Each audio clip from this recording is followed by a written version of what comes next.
Estamos ao vivo, Jama. Ok. Então, vamos dar início a Porto Gente, hoje com o tema Túlio Submersos, né? Mais um capítulo, né? Que nós estamos focando esse projeto nas suas múltiplas facetas. Então, quero dar as boas-vindas, saudar o nosso público e dar as boas-vindas aos nossos painelistas, começando pelo nosso grande mediador, Carlos Eduardo Bueno Magano, engenheiro, mestre em engenharia, ex-diretor do Porto de Santos, a nossa deputada, jornalista, deputada federal, Rosana Querida do Porto de Santos, líder política dos trabalhadores portuários de Santos e São Sebastião. Sem bajulação alguma, realidade, né? José Marcos Carriço, arquiteto, professor católico da Unisantos, da Universidade de Santos, Unisantos. Bruno Stupelo, engenheiro naval, master diretor de desenvolvimento de negócios e regulação do Porto de Santos. Ricardo Machado, engenheiro e diretor da Boskalis do Brasil, Dragagem e Serviço, e traz também o Daniel Correia, diretor de desenvolvimento também da Boskalis. E o nosso Casimiro Tércio Carvalho, engenheiro naval, Master Science em Gestão Portuária, ex-presidente da Codesp. O tema de hoje é um tema que, posso dizer assim, há 100 anos rola, né, no Porto de Santos, né? Como atravessar o Canal do Porto a seco. E nós temos aí, dos quase 130 anos do Porto de Santos, esse tema que hoje nós estamos focando, ele de fato começa há mais ou menos 50 anos atrás, quando o Porto começa a se desenvolver na sua margem esquerda. Nós falamos essa ligação no aspecto apenas portuário, a gente perde valor e foge da realidade, porque muito mais do que a conurbação dessas cidades com mais intensidade pela essa ligação a seco, o Porto precisa dessa ligação. E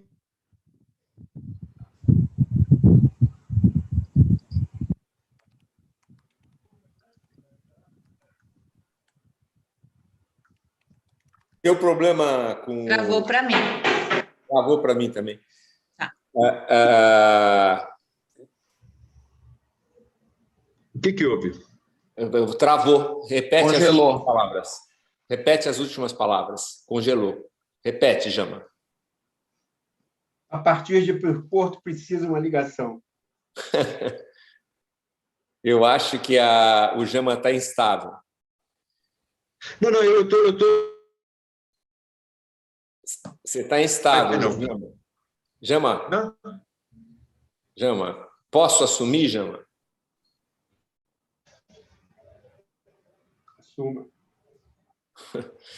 Bom, mas o que está acontecendo? Eu não estou sendo ouvido? Você está saindo do ar, Jama. Eu posso assumir? Ah, tá. Eu não percebo isso aqui, que aparece aqui na tela. Tá. Posso assumir? Lógico, por favor. Tá. Primeiro, eu queria registrar, eu estou muito feliz e honrado por ter esse grupo aqui, né?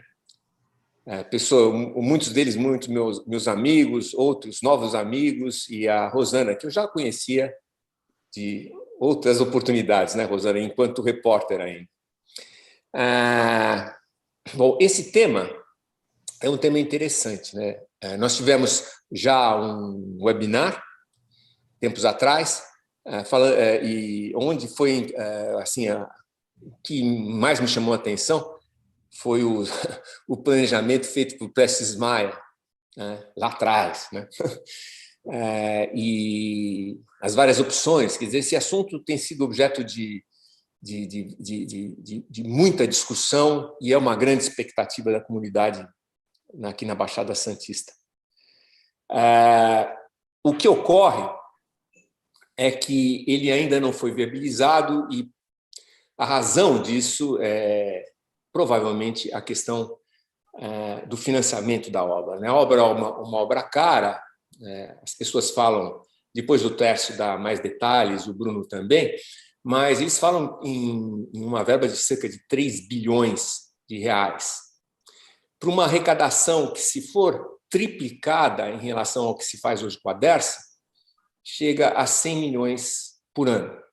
De sorte que só a arrecadação de pedágio não viabiliza a obra, não vai viabilizar a obra.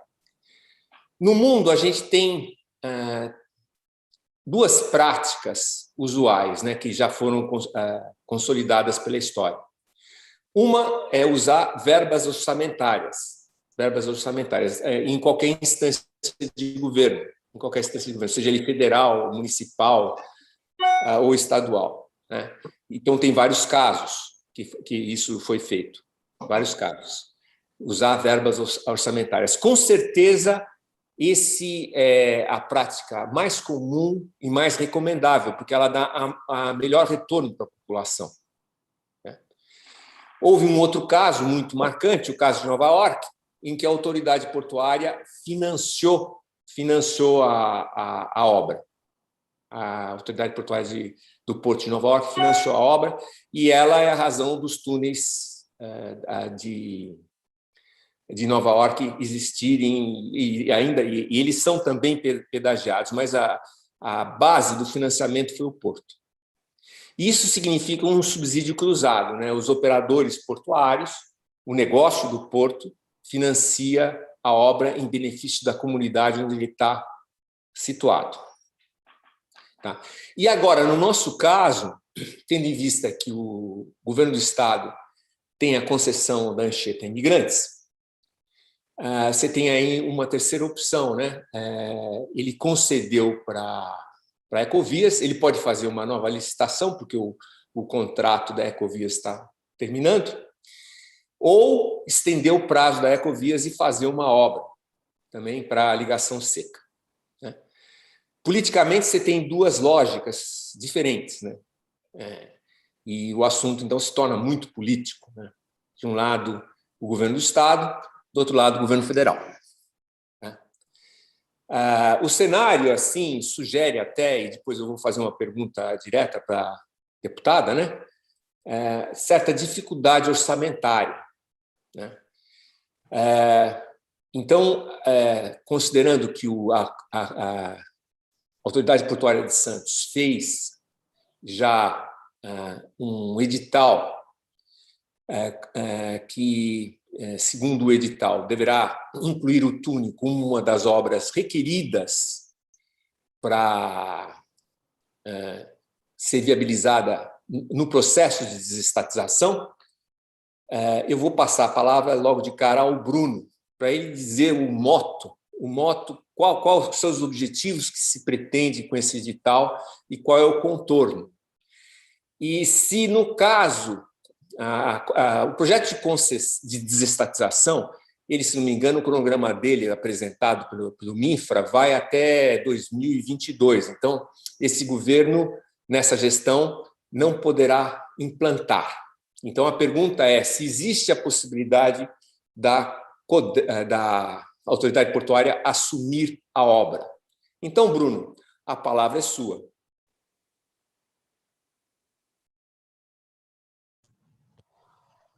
Bom, boa tarde, pessoal. Boa tarde a todos. Primeiramente, gostaria de cumprimentar todos os nossos participantes aqui. Então, agradecer a presença da deputada Rosana Vale, sempre ativa em todos os assuntos portuários. Carriço, Ricardo Machado, Daniel Correia, a presença do Tércio, entusiasta aqui do projeto da ligação seca submersa, e a todo o grupo Porto Gente, aqui representado pelo Magano e pelo Jama, para mais uma vez podermos debater assuntos de suma importância para o Porto de Santos e, nesse caso específico,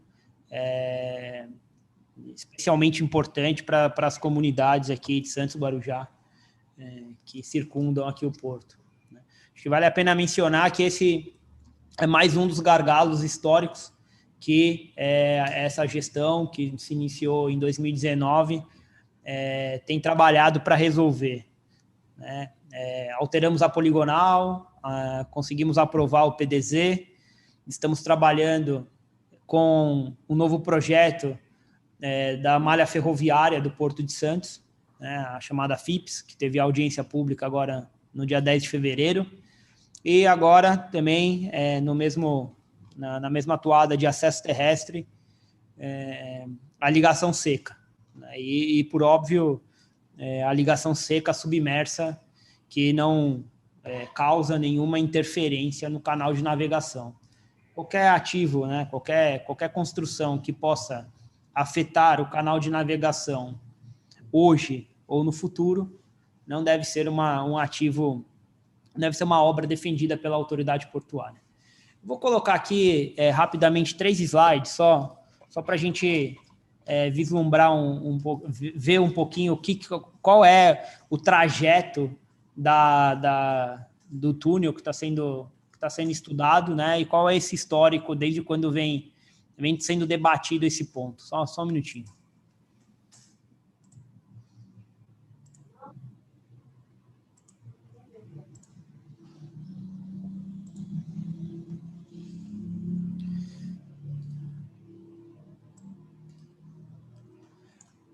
Então, assim, o principal objetivo da ligação seca, né, diferentemente do que muito se fala, que é para atender a questões logísticas, né? A autoridade portuária entende que a principal motivação para esse túnel dessa ligação, né, é atender a mobilidade urbana. Então, por isso, né, não teria como a gente fazer ou defender ou estudar uma ligação seca que não prevesse, né, a interligação com o VLT, que não permitisse a passagem de pedestres, que não tivesse uma ciclovia. Então, esse é o papel dessa ligação seca que está sendo projetada, né? O projeto lá de 2013, da Dersa, previa essa ligação seca aqui, ó. Vocês enxergam o meu mouse também ou não?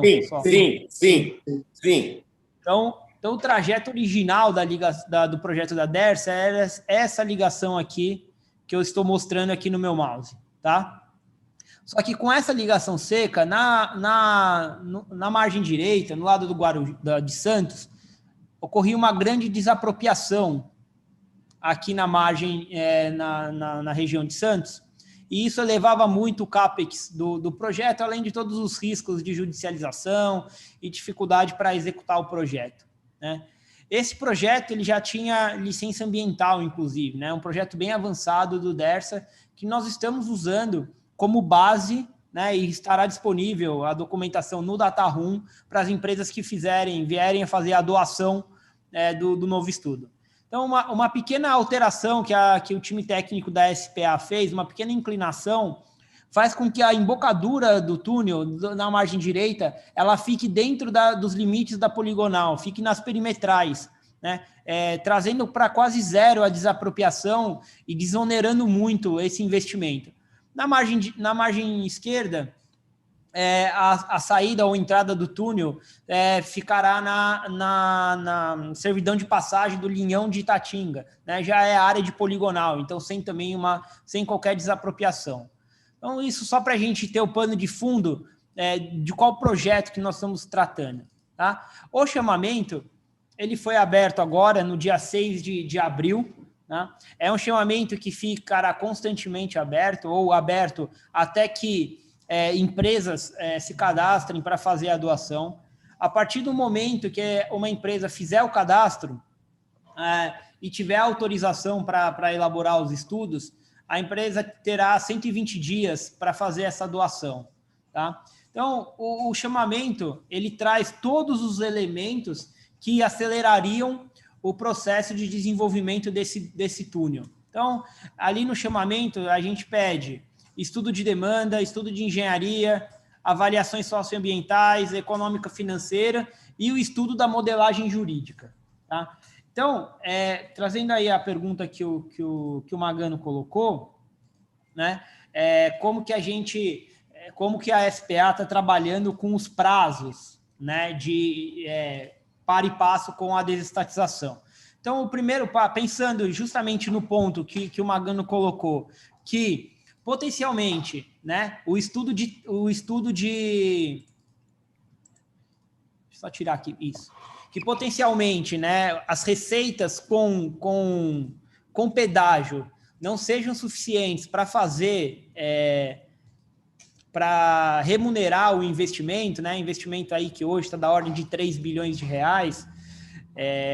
Esse estudo de viabilidade, ele traria qual seria a contraprestação ou da autoridade portuária ainda como pública, né? Uma parceria público-privado, ou a contraprestação do concessionário privado para que esse túnel seja construído. Então, eu tenho todo o CAPEX que tem que ser feito. Eu tenho a receita potencial desse túnel. A diferença do VPL dessas duas grandezas aí seria um aporte realizado ou pelo concessionário privado ou pela autoridade portuária. O plano A, dado o pacote de estudos para a desestatização e até um retorno para a sociedade, um retorno direto para a sociedade dessa desestatização, seria a contraprestação do privado, do concessionário privado, pagando, né, essa diferença desse VPL que a gente espera ter aí desses estudos, né? A desestatização ela tem um cronograma com previsão de consulta pública ainda para o segundo semestre de 2021 e o processo de fato de leilão para 2022, né? Entre o primeiro e segundo semestre ali, mais ou menos no meio do ano. Esse é o prazo estimado para a desestatização do porto. Então, seria feito a desestatização, o cronograma para que ele seja feito ainda nesse governo, ainda até o final de 2022, para que isso não escorregue e possa ter alguma alteração de política, né, com a troca de governo. Então, esse é o plano A, pensando na questão aí de que eu tenho que ter uma contraprestação para que esse ativo pare de pé, né, e que seja uma contraprestação privada, dada aí as restrições de recursos que os entes públicos têm.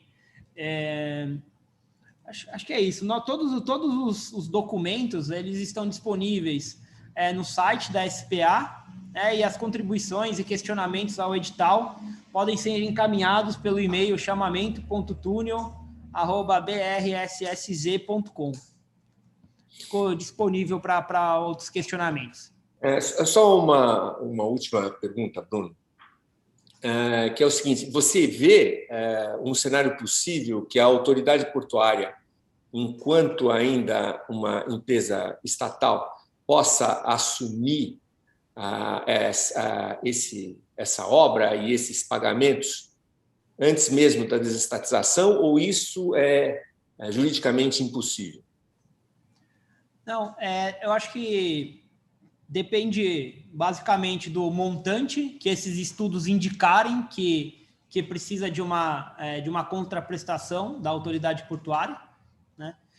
E depende também da modelagem jurídica que venha nos estudos. Tem algum questionamento sobre se uma autoridade portuária pode fazer uma concessão rodoviária, né? Então, tem algumas discussões sobre isso, algumas conversas que nós já fizemos com a Artesp, tá? Então, eu acho que assim, a modelagem que está sendo pedida, né, que foi colocada ali para a gente receber de doação, ela pode indicar para a gente se existe essa possibilidade de seguirmos até com a construção do túnel, mesmo que seja com a autoridade portuária ainda em uma empresa pública. Então, eu não erradicaria essa opção, mas eu reforço que a opção A é ainda a inclusão dessa obra como uma obra obrigatória do concessionário privado. Muito obrigado, Bruno. Eu vou passar agora a palavra para o Tércio, né, Tércio? Tudo bem? Eu sei que o Tércio hoje ele está também trabalhando em consultoria.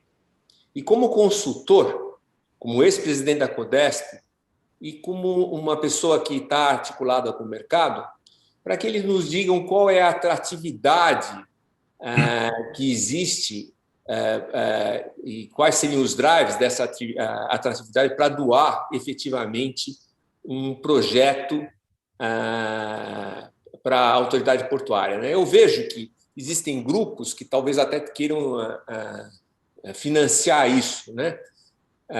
Mas, com certeza, não seriam mais grupos interessados em viabilizar o túnel e não a ponte, assim como, por exemplo, algum terminal de contêineres, uma coisa dessa natureza, né? Mas, assim, o homem que faz o projeto, não vejo muita atratividade dele nessa doação, né? Porque ele é um prestador de serviço. Então, como você está com essa posição e também é um homem de mercado, eu queria que você comentasse isso e, de tudo mais, que falasse um pouco sobre como você vê que isso possa ser possível daqui para frente, se a opção de ter essa obra sendo subsidiada pela autoridade portuária um cenário realmente possível e eficaz, né? Até porque você tem um financiamento, porque você vai pagar, a autoridade portuária vai pagar uma parcela, digamos assim, anual, né? E o executor da obra ou alguém vai ter que financiá-la. Então, pode ser que você tenha um financiamento cruzado aí, e se houver um financiamento, isso pode ter que ir para o Congresso para ser aprovado, né? Esse tipo de comentário que eu queria ouvir as suas palavras, por favor. Bom, primeiro, obrigado, Magano, pela palavra. Quero cumprimentar todos os meus colegas de painel, deputada, colega da engenharia, dragagem, enfim. Bruno, né, foi sempre um parceiro aí enquanto eu estava à frente da presidência. Eu queria primeiro começar minha fala dizendo do porquê que eu estou aqui nesse painel, né? Não é, obviamente, por um dos fatos de eu estar aí à frente como porta-voz do movimento Rodo Túnel, mas por uma coerência de engenharia, né? Eu venho falando muito aí nas minhas entrevistas, nos meus artigos, sobre o Partido da Boa Engenharia, né? Que eu acho que todos aqui estão nesse partido. E, no final, o que a gente quer é uma solução definitiva, obviamente, uma solução que respeite a relação porto-cidade, ou seja, que respeite o cidadão, e uma solução que respeite o principal porto do país, né? Não preciso dizer aqui sobre os estándares da Pianchi, que entram no Brasil em norma quase como uma lei, né, sobre o chapéu das normãs, mas acredito que qualquer engenheiro que fosse projetar uma ligação seca deveria usar mandatoriamente esses estándares como input no projeto, né? E, obviamente, a minha participação nesse processo é por uma questão de coerência, né? Nós, enquanto diretoria lá atrás, bancamos essa briga, né? Esse posicionamento até contundente, muitas vezes, desde o início dessa jornada. Então, é mais do que coerente eu estar aqui. Seria estranho se eu estivesse aqui defendendo a ponte, né? Aí seria muito estranho. Mas não. No mínimo, alguém fala assim, mas o que está acontecendo, né? Está apoiando a ponte. Então, seguindo a coerência e trabalhando aí junto com o movimento, a gente conseguiu entender que existe uma luz literalmente no fim do túnel, né? Então, o primeiro passo, o chamamento está aí, é uma concretude, né? E o próprio movimento com as assinaturas, com os apoios das empresas, né? A Boschali está aqui, que é uma apoiadora. E óbvio, né? Se tivesse um engenheiro de ponte aqui, ele estaria defendendo a ponte. Aliás, eu tive interpelações pela mídia social de engenheiros de ponte, inclusive o título é Eu sou engenheiro de ponte, criticando a minha posição. Óbvio que vai criticar, né? E tem toda liberdade. Né? O ponto crucial nós somos portuários aqui. Aliás, todo mundo que está nessa sala são portuários. E como portuários, a gente tem que defender o porto. E, de fato, a defesa do porto é uma solução imersa. Então, passado isso, acho que isso já é passado, né? Acho que ninguém aqui precisa defender mais túnel, né? O que nós estamos discutindo é a feasibilidade, né? concretude, como você tira esse túnel do papel. Então, primeiro ponto, financiabilidade. No passado, o túnel não parou de pé porque houve uma decisão de ser uma obra 100% pública, okay? Montada num tripé do orçamento do Estado, do orçamento da União e de um empréstimo, né, internacional, e se esbarrou na capacidade de endividamento do Estado, né, na não liberação pelas casas legislativas federais de um aumento da capacidade de endividamento do Estado de São Paulo. Né? É bom resgatar essas informações, né? E, obviamente, a motivação da não liberação, né, desse aumento do endividamento pode ser de todos os tipos, né? Pode ser origem política, pode ser, se eu tiver que dar para São Paulo, eu vou ter que dar para outro estado, e assim por diante, sucessivamente. Então, mas, de fato, esse túnel não saiu não foi viabilizado por uma restrição de capacidade de endividamento. Tá? Isso é um ponto. Porque sondagem foi feita, projeto foi feito, auditoria, a Royal Haskonen auditou o projeto, né? E, inclusive, foi uma das solicitações do AFC para o projeto caminhar. Tudo isso foi feito, né? E, obviamente, N ligações foram tiradas da cartola, né? Os maiores coelhos foram, obviamente, pontes, né? Teve a ponte do Mauro Arce na ponta da praia, né? Se a gente está criticando uma ponte no meio do canal, imagina uma ponte na ponta da praia, né? Acho que aí com certeza todos os terminais estariam juntos nessa empreitada, mas teve, inclusive foi uma inauguração de maquete, né? Eu não sei onde está a maquete, mas que tinha maquete, tinha uma maquete. O Gema pode até ter visto essa maquete aí, com certeza você viu essa maquete, né? Mas, então, assim, a coerência, né, a financiabilidade, que é o ponto que eu encostei, com relação a comparar túnel, literalmente, com a balsa, a gente tem que tomar um cuidado, porque a partir do momento que você tem 3 faixas de rolagem em cada sentido, você cria uma indução ao uso pendular do transporte. Porque hoje, muitas pessoas deixam de atravessar o canal pela impedância que é o sistema de balsas, né? Ou por uma intempérie, ou por tempo de fila, ou por diversas coisas, né? Até no final de semana, eu não vou até uma praia do Guarujá, vou ficar aqui mesmo no canal 3, vou tomar minha cervejinha aqui na barraquinha e não vou para lá, né?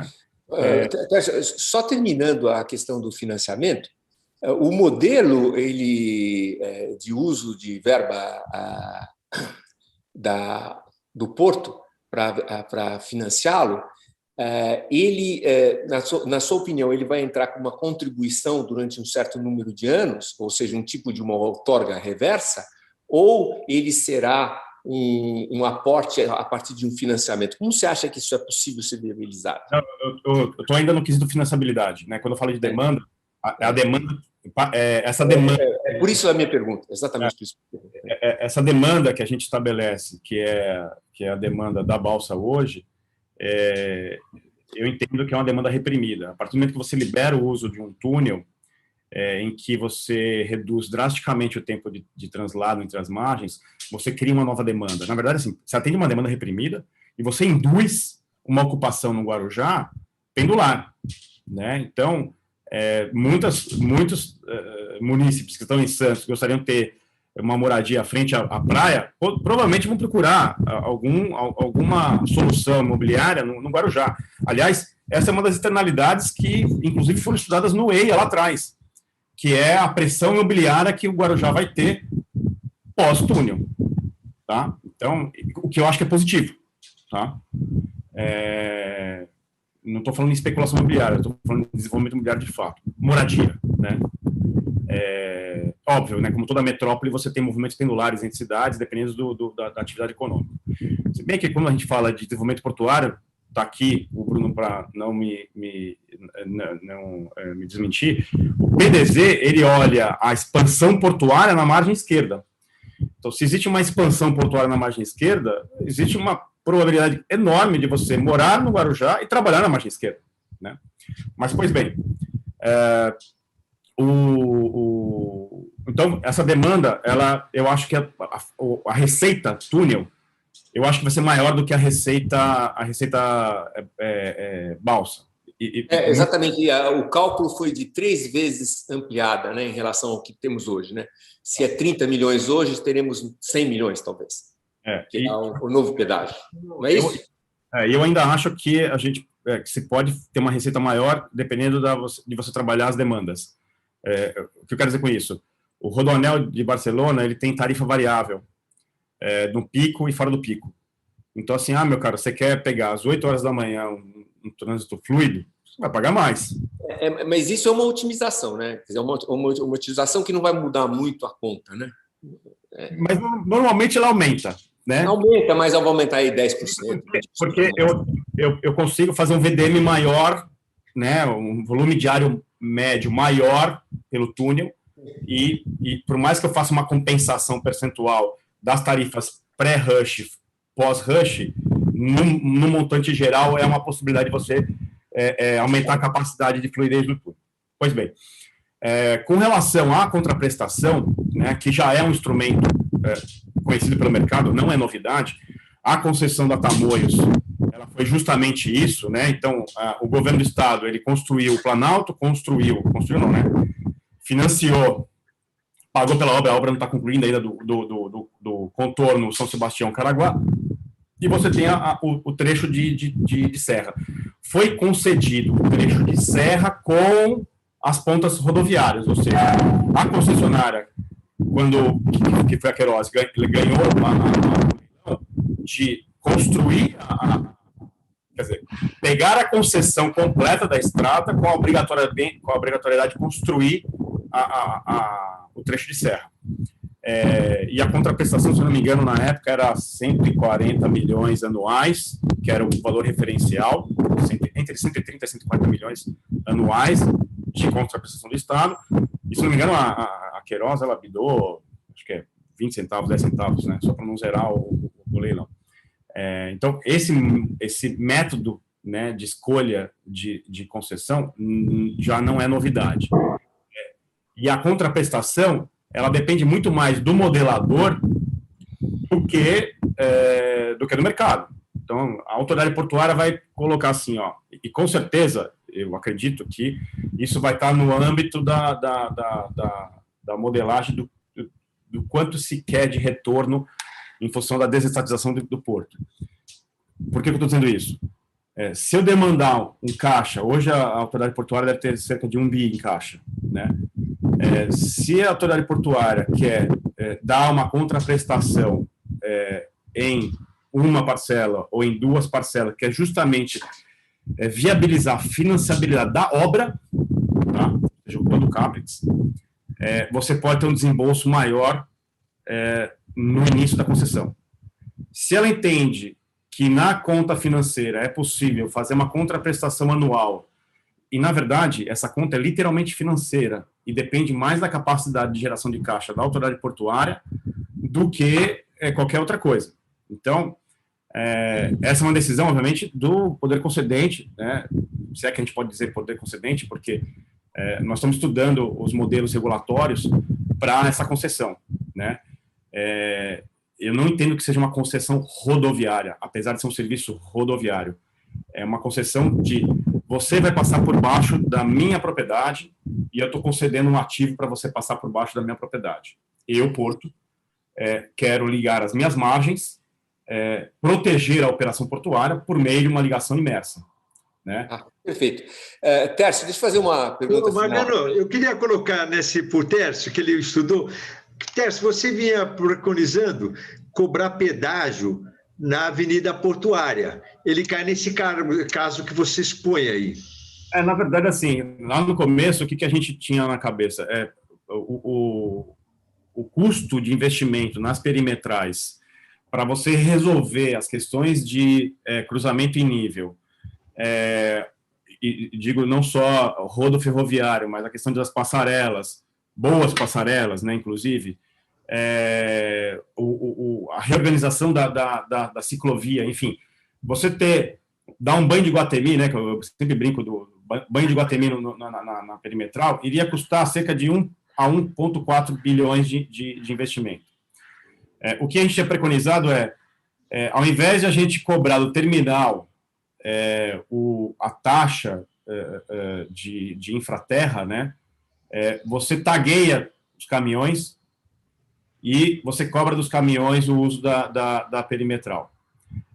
Na época, a gente já tinha conversado, já inclusive com a imprensa, de que os veículos de Santos e Guarujá, ou seja, os munícipes que transitassem nas perimetrais, estariam isentos dessa cobrança. Então, o caminhão entrou 5 vezes no porto, pagou 5 tags, né? Isso também não é um bicho de 7 cabeças. Você pega o Rodoanel de Santiago, é a mesma coisa. Você tem os tags, você paga para usar trechos da Via Expressa, né, que contorna a cidade de Santiago. O que eu tinha pensado na época era usar isso só para o transporte rodoviário de fato, ou seja, para carga. Porque, de fato, todo esse investimento ele é feito para o porto. Deixa eu fazer uma pergunta final, Tércio, muito importante. Você vai participar desse bid e doar um projeto junto com uma empresa? Não é um bid, né? É uma oferta de estudo. Não, uma oferta, me perdoe. Você vai participar, não? É uma pergunta boa, voltando ao seu comentário no início, né, de que as empresas não financiariam projetos por entenderem que não vale a pena, né? Quem trabalharia de graça ou quem pagaria um estudo sem saber sem ter as garantias, né, que isso ia de fato sair do papel.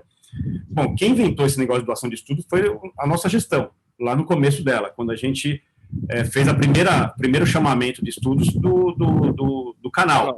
Né?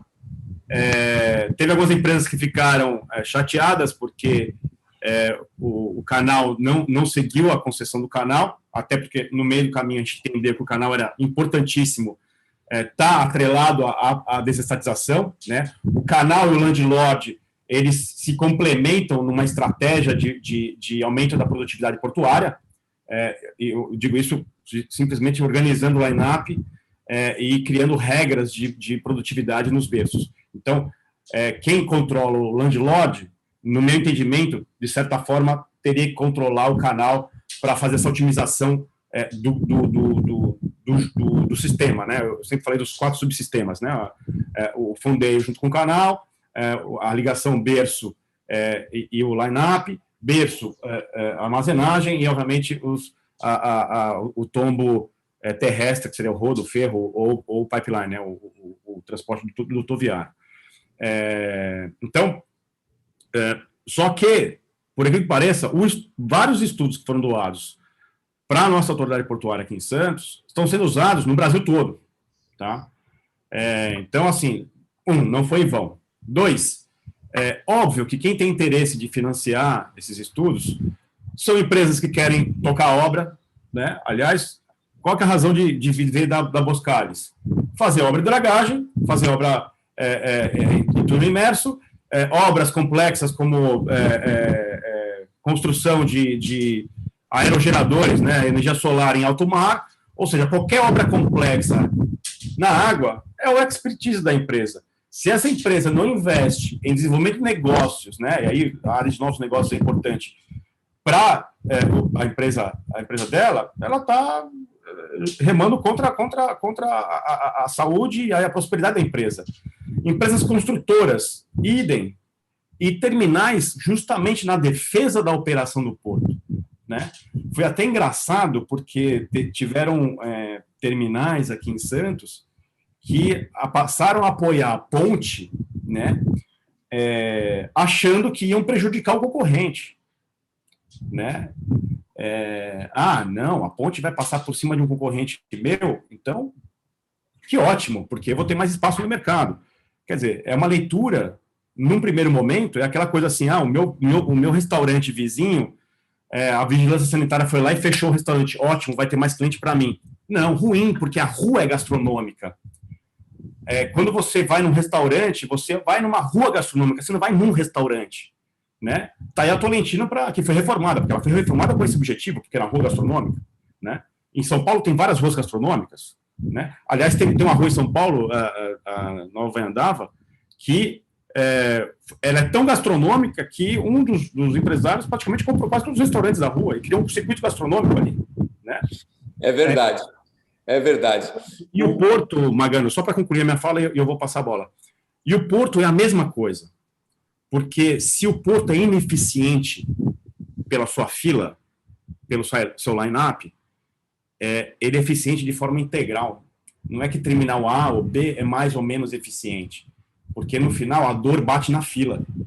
E foi uma dor que essa gestão, que eu tive a oportunidade de começá-la, equacionou. No final de 2019, a gente zerou a fila de fertilizante em Santos. Então, não faz sentido você ter projetos de infraestrutura de ligação seca que prejudiquem algum indicador operacional global do porto. E o único indicador global desse porto é justamente o uso do canal. Então, esses terminais, eu fico até triste, né? Porque, como portuário, como engenheiro naval, enfim, como profissional do setor portuário, ter gestor portuário que pensa dessa forma, né? Mas, enfim, são águas passadas, estamos aqui com um projeto. Sim, nós iremos entrar no processo de doação de estudo. É até mandatório, né? Porque se estou aqui falando durante quase 2 anos e depois que eu saí da autoridade portuária, continuo nessa empreitada em advogar a favor do túnel, seria até paradoxal eu não participar desse processo, né? Mas, sim, respondendo a sua pergunta, participaremos desse processo. Muito obrigado, Tércio. Muito obrigado pela sua participação. Eu vou passar para o Ricardo a palavra, até porque ele é Boscali. Magano, eu queria fazer um comentário. Tem um problema de tempo, Jama. Vamos deixar para depois. Nós estamos considerando o fluxo de caminhões do porto também pelo túnel, né? Sim, perfeitamente. Boa pergunta, Jama. 3 faixas de rolagem em cada sentido, uma administração horária do túnel, reversão de faixa, todos esses elementos já estão no mercado de regulação e de controle de um ativo desse tipo, né? Eu volto a dizer, o Rodoanel de Barcelona ele tem reversibilidade de faixa, altera a velocidade e altera a tarifa. A Marginal Tietê hoje, você tem limitação de caminhão se não me engano, acho que é das 7 às 10 da manhã e das 5 às 8 da noite. Você pode limitar o uso do caminhão no túnel no rush de quem faz o movimento pendular entre Santos e o Guarujá. Tá? E lembrando que o único caminhão que pendula é o vazieiro e, eventualmente, um transbordo de margem em função de cabotagem. Só. Se alguém falar aqui que vai transportar líquido, material perigoso, commodity no túnel, pelo amor de Deus, não conhece nada de porto. Muito bem. Eu vou passar, então, a palavra para o Ricardo. Para o Ricardo, primeiro, falar sobre as obras da Boscali, né, e mostrar o que existe no mercado, e também comentar, né, Ricardo, o posicionamento do Tércio em relação à doação de projeto. Por favor, Ricardo. Boa tarde a todos. Prazer estar aqui com vocês nesse debate. Eu vou começar dizendo que falar mais da parte técnica no início da história, né? Tecnicamente, esse túnel não tem problema de execução quase nenhum, entendeu? É uma técnica que no mundo inteiro tem sido feita nos últimos 10 anos, com alguma frequência. Eu vou mostrar uma apresentação dos 6 últimos túneis que foram feitos no mundo e que estão sendo feitos agora. E agora, também é importante falar que eu, enquanto Boscali, eu sou capaz de realizar um pedaço dessa obra. Eu tenho que ter agregado comigo sempre uma construtora, alguém, porque esse túnel não é simplesmente só uma obra marítima, né? Tem uma parte concreta muito grande, tem uma parte ambiental muito grande, você tem uma série de estudos, uma série de trabalhos a serem feitos, que tem que ser um consórcio tem que ser criado de empresas para a execução dele, tá certo? Uma empresa sozinha não dá cabo de fazer ele, tá entendendo? Isso é verdade. Ô, Dani, põe aí, por favor, a apresentação para a gente passar e depois discutir o resto. Daniel, vamos embora? Está pondo, ele está pondo. Vamos embora. Então, essa aqui é uma imagem do túnel no México, que foi feito em 2010, 2011, da saída da ensecadeira, com um trecho um trecho do túnel sendo carregado para o local. Você vê que é necessário, vou pegar aqui no mouse, para esse transporte é necessário um tipo de equipamento especial, que grampeia ele e carrega ele, tá entendendo? Para poder levar ele ao local, tá certo? Então, essa embarcação a Boskalis tem, isso não é problema para a gente fazer, então vamos seguir, Daniel. E vamos aos túneis que estão hoje, que foram feitos nos últimos 10 anos, e estão hoje em construção. Vai, Dani. Daniel? Aí.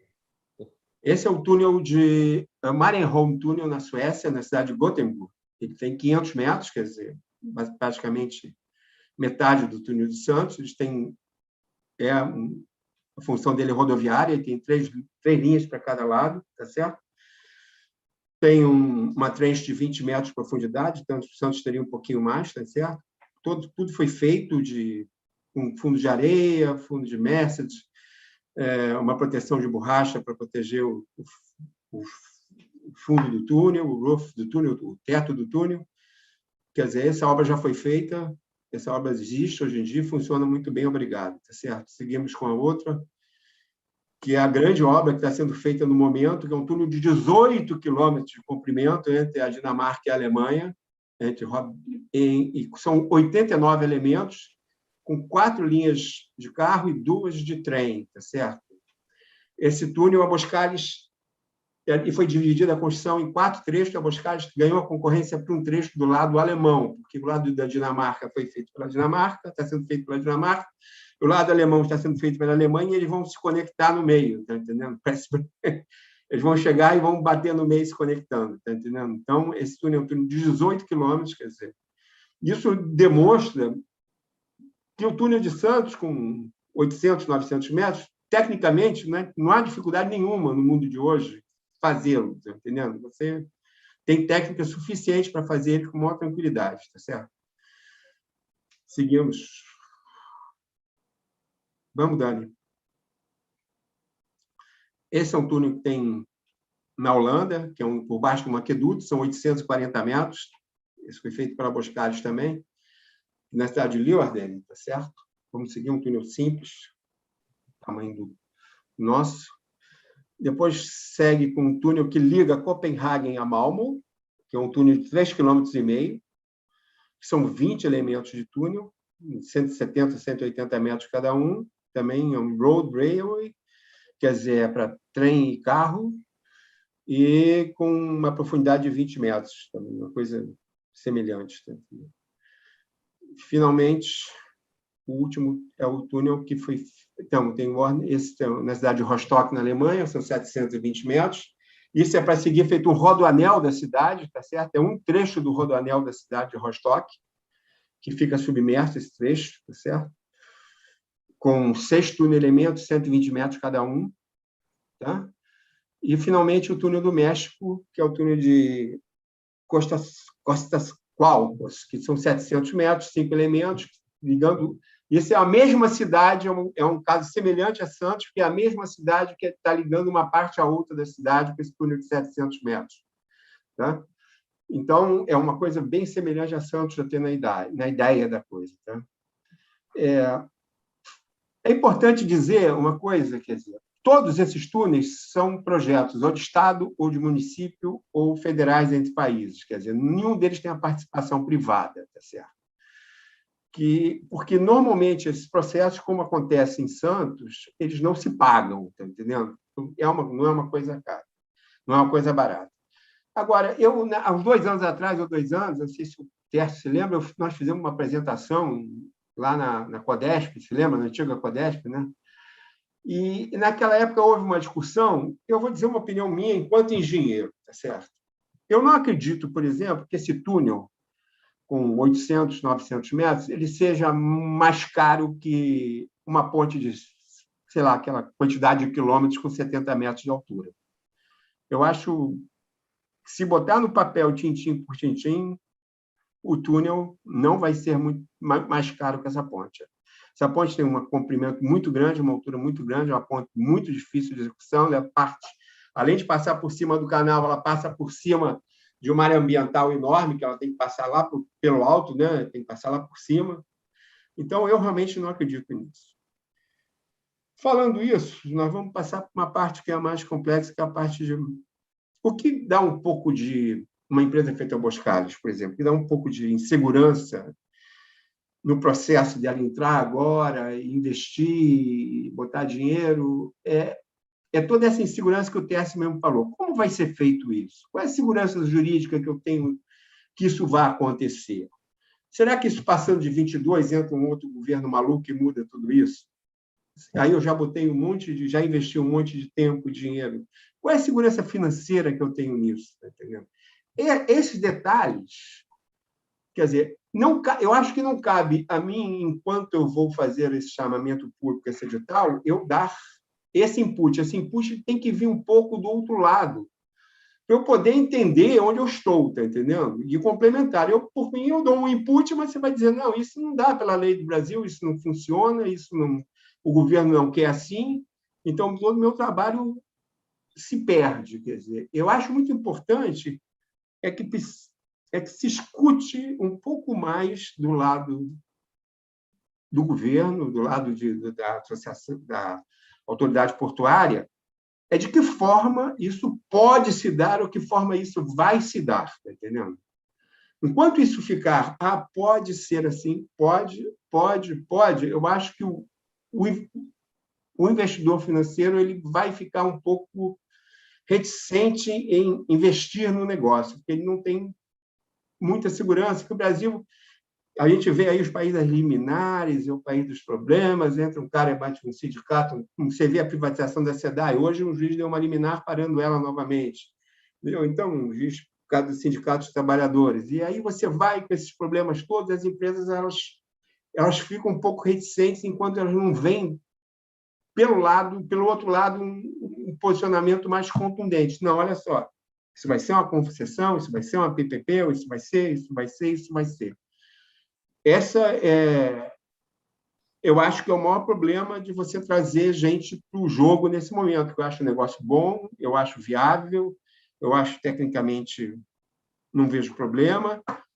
Agora, essa insegurança jurídica e financeira, ela faz o investidor olhar com certo receio em função de como o Brasil tem se comportado nos últimos anos, né, cara? Um problema meio confuso, que essas relações são sempre conturbadas por legislações, por ações na justiça, paralisações, e fica complicado. Tá entendendo? O próprio pedágio do Paraná teve problema agora, entraram na justiça, diminui, e vai para aí fora. Entendeu?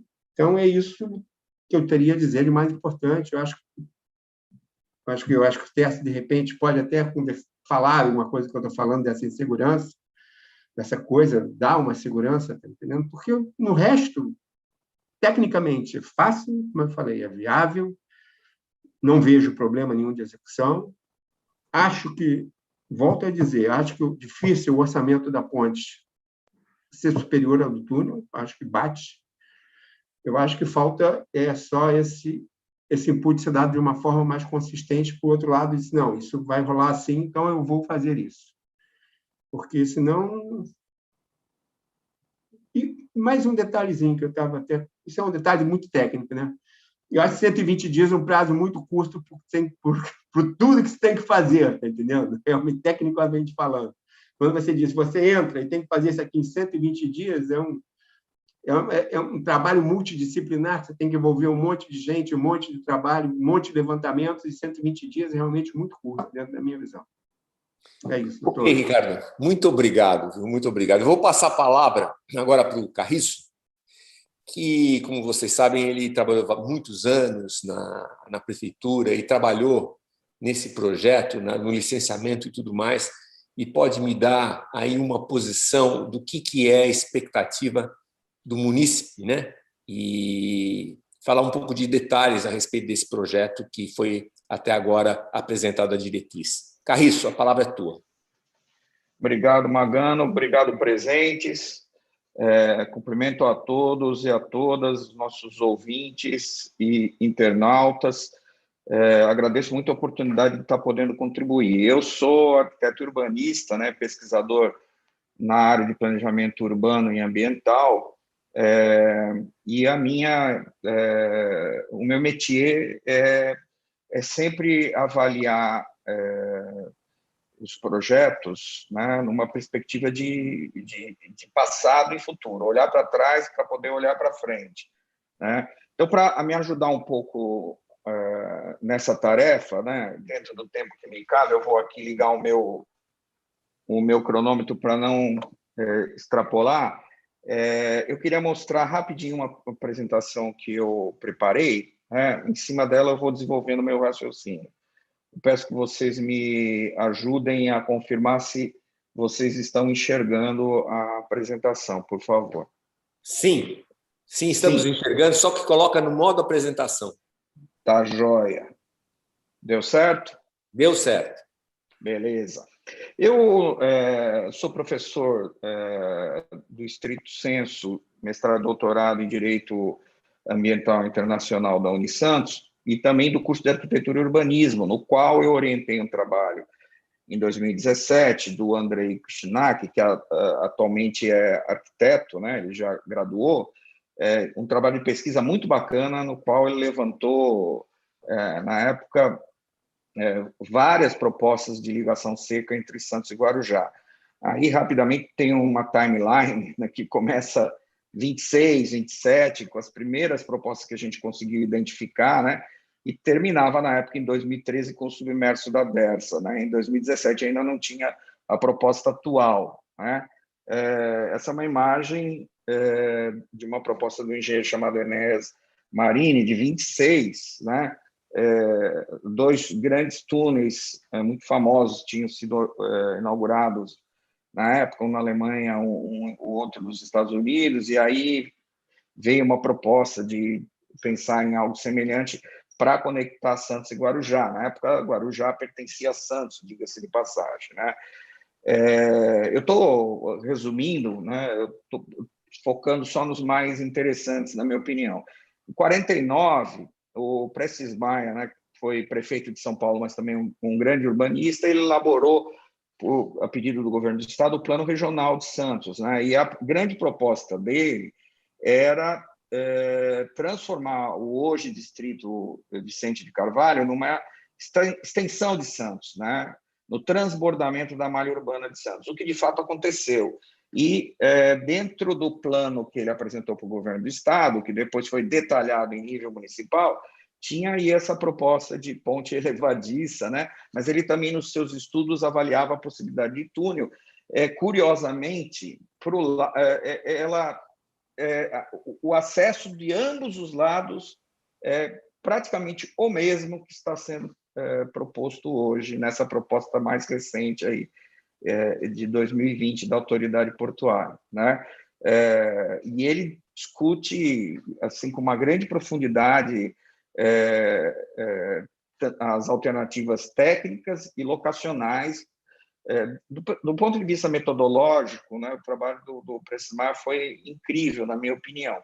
Do lado direito, dá para ver um pouco o significado dessa história toda, que já era o desenho da Nova Santos, né, que de fato acabou se concretizando. E, na minha opinião, esse tipo de ligação ela faz muito sentido, não só por causa do porto, mas principalmente porque ela vai permitir ligar, finalmente, a mesma cidade. Né?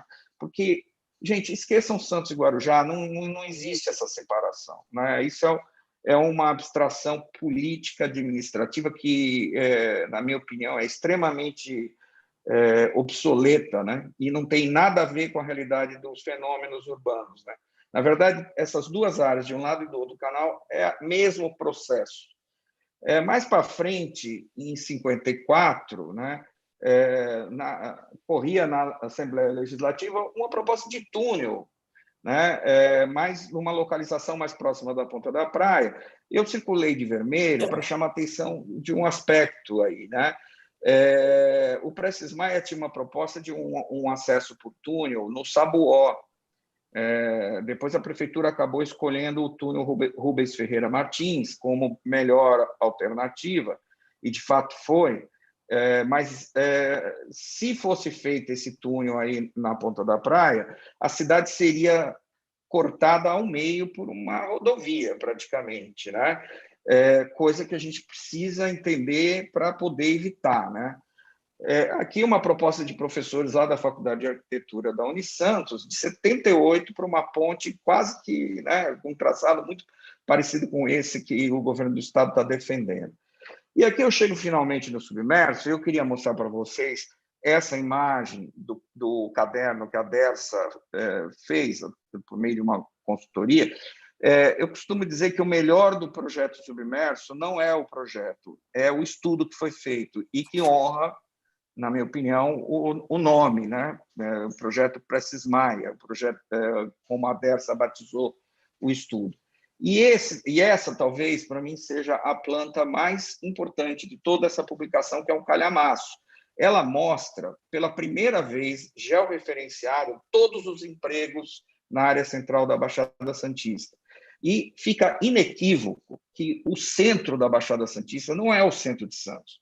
O centro da Baixada Santista é essa área que se estende do centro da cidade até a orla da praia, aproximadamente entre as avenidas Bernardino de Campos e Conselheiro Neves, que concentrava quase 49% dos empregos, né?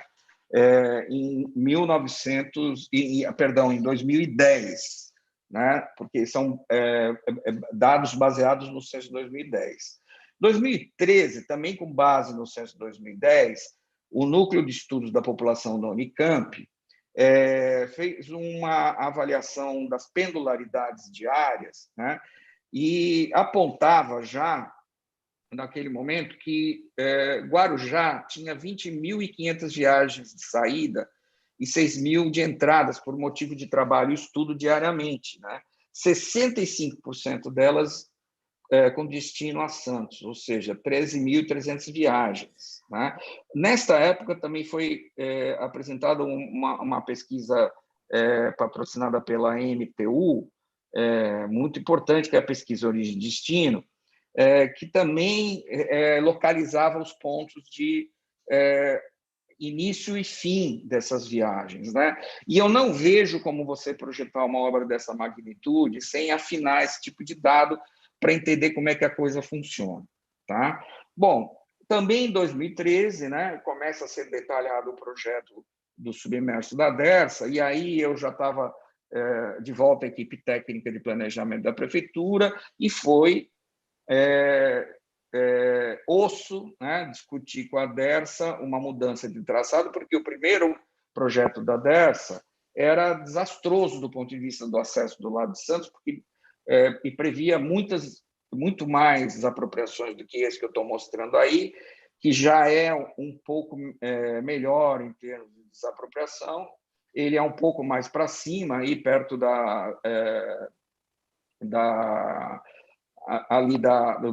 no Macuco, né? Muito perto da área da Santa, né? Do lado direito dá para ver aquele trecho do novo cais que foi feito aí, o tal do cais da Copa e tal.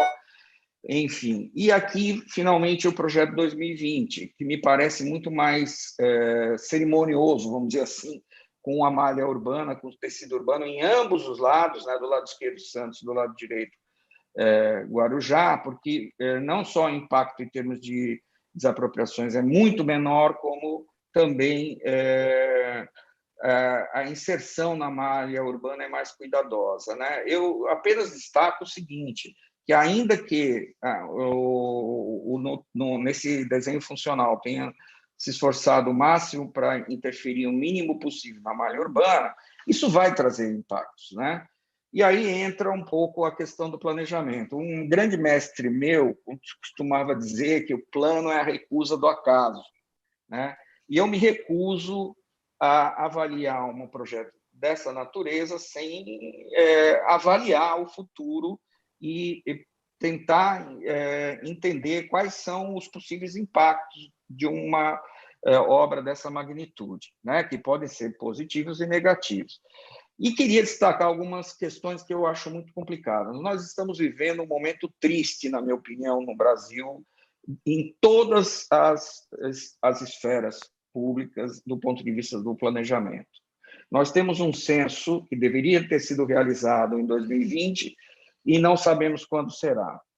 A Implaza, que é a principal empresa estadual de planejamento e que assessorava as autoridades da agência metropolitana daqui da Baixada, está em processo de extinção. Praticamente não existe mais. A MTU, né, responsável pela pesquisa origem e destino, que deveria ter sido atualizada em 2017, também está em extinção, né? E tem um VLT que, pela lógica, deve trafegar nesse túnel, né? Mas não temos conhecimento atualizado dos dados. Lembro que, no meio disso tudo, teve uma crise econômica que ainda não terminou e promete se agravar. Portanto, é preciso entender como essa crise avaliou as viagens diárias, né? Tem alguém estudando isso? Tem alguém contando deslocamentos, né? Bom, e qual que é o papel dos municípios nesse aspecto, né? Eles participam como? Eles vão ficar vendo? Eles vão ficar assistindo? Né? E a região, né? E o seu plano de desenvolvimento urbano integrado, que deveria ter saído já e até hoje não saiu, né? Como que está o plano setorial de mobilidade da Baixada Santista com relação a essa conexão, né? O que pode significar a desestatização da gestão e do planejamento do porto nesse caso, né? Portanto, eu penso que nós temos que caracterizar e mitigar, e potencializar os impactos a partir de um estudo aprofundado dos impactos ambientais e urbanísticos em ambos os lados do túnel, né?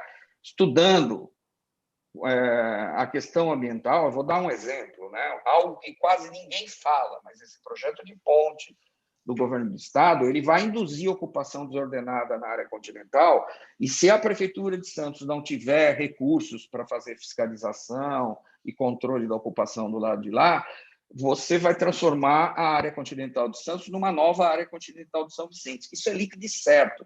Com a crise de habitação que está existindo hoje e que promete explodir nos próximos anos, acabou de ser anunciado um corte orçamentário na área de habitação monstruoso, né?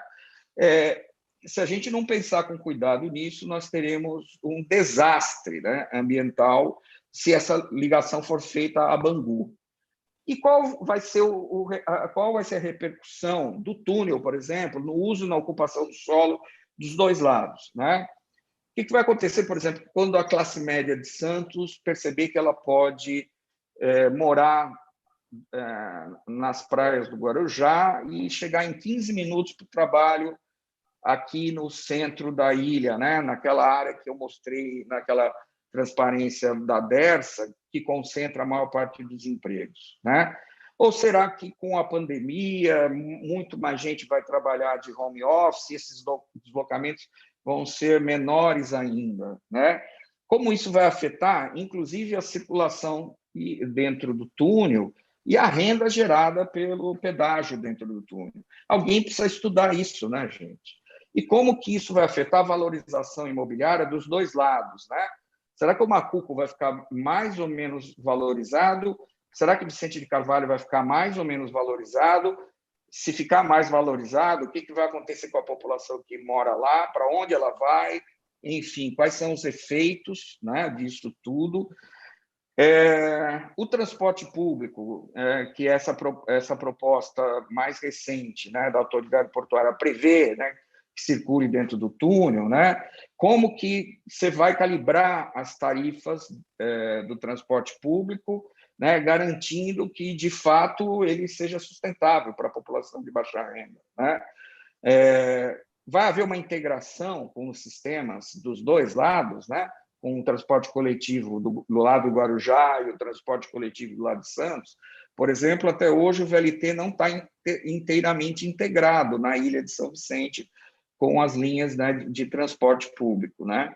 E, por fim, e as obras complementares, né? Eu lembro sempre de um caso obscuro para mim da Imigrantes, E eu não estou falando da Imigrantes, da segunda pista de 2000, não. Estou falando já desde o começo, no final da década de 70, quando a Imigrantes foi inaugurada, que o governo do Estado misteriosamente não pensou, né, no que ia acontecer, principalmente em São Vicente, que teve seu tecido urbano segmentado, né, pela Imigrantes. Somente muito recentemente que foram construídos aqueles viadutos, né, que integraram os dois lados, né, Vila Margarida, Cidade Náutica, enfim. O que pode acontecer se você não tiver recursos para obras complementares nas duas margens, considerando que a crise econômica atual está tirando recursos numa velocidade muito grande dos municípios, né? Portanto, eu penso que tudo isso precisa ser avaliado, e eu termino aqui mostrando uma imagem. Quando eu mostrei lá atrás aquela proposta da Assembleia Legislativa de túnel e circulei, né, aquela área para mostrar como havia o desenho aí de quase que uma rodovia cortando a zona leste de Santos, né? Eu me lembro dessa proposta que também já virou uma lenda urbana, que é o túnel que conecta o Marapé com a Vila São Jorge com São Vicente, né? Que recentemente teve uma reelaboração do projeto, inclusive melhorando os acessos em ambos os lados. Se você considerar que daqui a alguns anos esse túnel deve vir ser realmente efetivado, também haverá um risco, né, da Zona Leste de Santos e da própria Zona Noroeste se transformarem em áreas com uma circulação muito grande de veículos que vão cortar caminho para chegar no Guarujá, né? Imagina se você tiver um acidente na Piaçaguera e o trânsito for bloqueado totalmente. Para onde que essas pessoas que vão se dirigir ao Guarujá vão querer? Por onde que elas vão querer passar, né? Elas vão querer cortar caminho pela Zona Noroeste, que agora está mais fácil, inclusive, né, com a nova ponte que foi criada na Anchieta, né? E vão cortar toda a malha urbana de Santos, né? Portanto, é preciso ter essa discussão também do ponto de vista do planejamento municipal e da previsão, né, de como lidar com esses impactos, né? Eu creio que eu extrapolei um pouco, me perdoem, mas eu espero ter contribuído um pouco com a problematização que cerca toda essa história. Muito obrigado, Carriço. Muito bom, Carriço. Foi muito elucidativo, né? Eu acho que todo grande projeto tem muitos problemas para serem resolvidos, né? Ainda bem que existem pessoas como você que possam ajudar a auxiliá-lo, né? Agora, então, eu vou passar a palavra para a deputada. Lembrando o seguinte, né, deputada, o grande problema do túnel, se a gente pensa em viabilizá-lo, é o financiamento, né? O que a maior parte dos governos tem feito é usar verbas orçamentárias. Então, a primeira pergunta é o seguinte: se a senhora acha ou não que a gente pode contar aqui nos próximos anos com as verbas orçamentárias do governo federal para fazer essa obra, né? E no caso de não poder contar com essas verbas orçamentárias, a senhora acha que essa possibilidade de usar os recursos da autoridade portuária para viabilizar o túnel é positiva? E, por fim, o que a senhora acha da questão da ponte, perdão, não da ponte, mas da concessão estadual, né? Viabilizar uma travessia mantendo o pedágio, né? Sendo que a discussão é que no modelo do pedágio da Anchieta Migrante, nós temos um valor que é quase 10 vezes maior aquele que o governo federal, nos últimos anos, tem praticado, né? Então, o pedágio de Santos é um pedágio extremamente caro e há aquele que acha que deve encerrar o contrato ou reformar o contrato da Ecovias de maneira a reduzir esse pedágio. Então, a palavra está com a senhora, para nos instruir em relação ao que pode ser feito. Então, boa tarde a todos. Respondendo primeiro a sua pergunta, eu acho que sim, a minha missão como deputada é buscar os recursos, e é o que eu tenho feito, né? Tenho pleiteado muitos recursos para a região, e no caso do túnel também tenho lutado bastante para isso. Mas eu quero fazer minha exposição também, dar a minha contribuição. Eu ouvi atentamente aí vocês que são técnicos, agradeço o convite que eu recebi para que eu pudesse participar e contribuir com esse painel.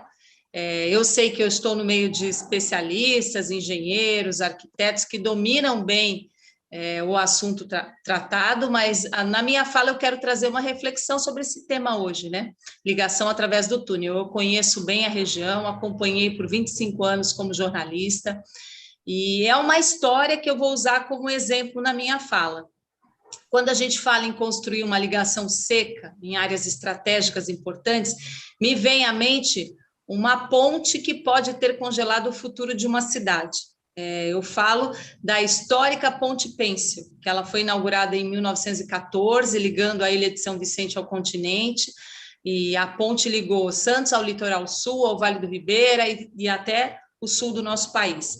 Na verdade, a Ponte Pêncil ela foi feita para atender outro objetivo, a gente sabe disso, né? Suportar e levar a tubulação coletora de esgoto de Santos até a ponta do Itaipu, ali na Praia Grande.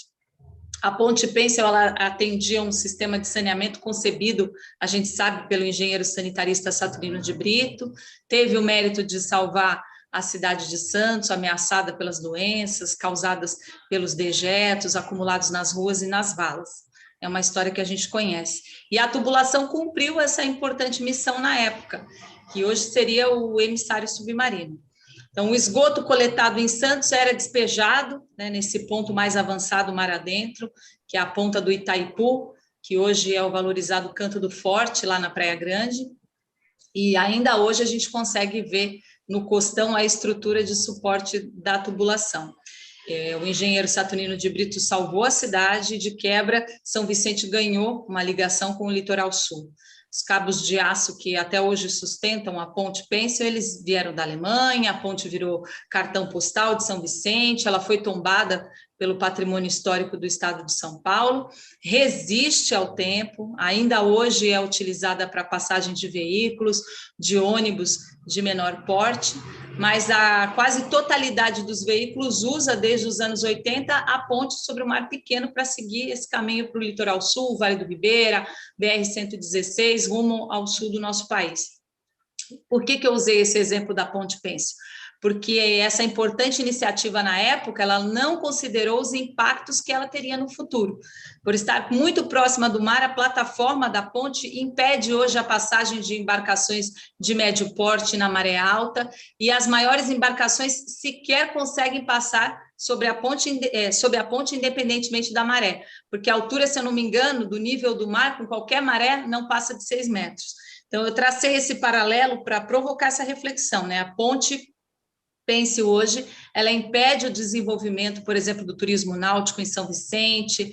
Há quem afirme também que, do jeito que ela foi erguida, ela congelou o desenvolvimento da cidade de Santos e de São Vicente também, mais a de São Vicente pelo mar.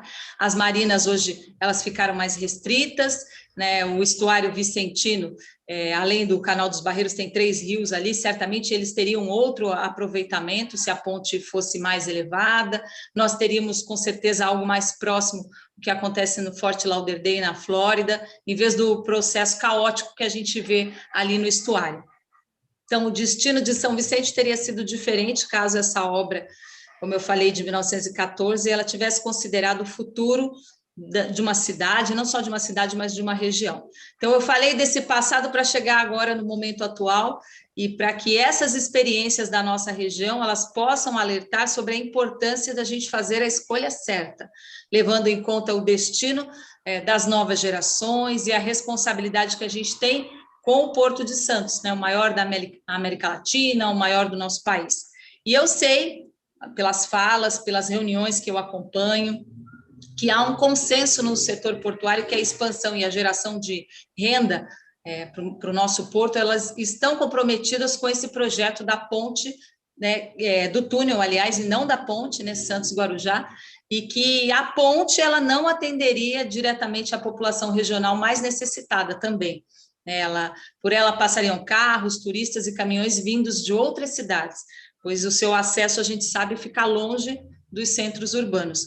E, como já foi dito pelos senhores, que em muitas reuniões, em muitos debates, que o projeto do túnel, sim, ele serve para o trabalhador que vai transitar diariamente entre as cidades. A gente viu aí, tem os modais de transportes compartilhados, ou seja, os impactos negativos, eles não justificam a ponte, nem em hipótese nenhuma para essa ligação seca, e diante desse quadro que eu já tenho conhecimento, eu tenho acompanhado como deputada da região, tenho defendido esse projeto e consegui, nesses 2 anos de mandato, muitos avanços. Levei o assunto no Ministério da Infraestrutura, tive reuniões com o secretário nacional de Portos, tive o compromisso do ministro da Infraestrutura, Tarcísio Freitas, de incluir a construção nesse edital de concessão da gestão do Porto de Santos. Esse assunto do túnel foi levado por mim até o presidente da República, num almoço que nós tivemos, ou seja, eu acredito que depois da conclusão desse estudo, que está sendo feito pelo BNDES, que vai apontar o caminho da desestatização do Porto, aí nós vamos conseguir caminhar para que esse projeto de concessão, ele se adeque, a essa contrapartida, para essa seção da administração portuária, e vai ser um desafio que eu acredito que nós vamos vencer. Eu estou com muita esperança. Eu vi as dificuldades que foram levantadas, eu sei que a gente precisa avançar muito, o Carriço falou da falta de um planejamento por parte das cidades da Baixada, das cidades que compõem a nossa região, com o DESB, mas é a realidade que nós enfrentamos hoje, e a gente tem que vencer, e por algum caminho a gente tem que seguir, porque nós sabemos quais são os problemas, mas temos que... Uma breve pergunta na sua fala, porque ela casa bem. Como a senhora vê a possibilidade da autoridade portuária, ainda estatal, assumir e subsidiar a execução da obra? Eu acho que nós temos 2 possibilidades. Nas conversas que eu tive com o secretário nacional de Portos, tem 2 caminhos que nós temos para seguir.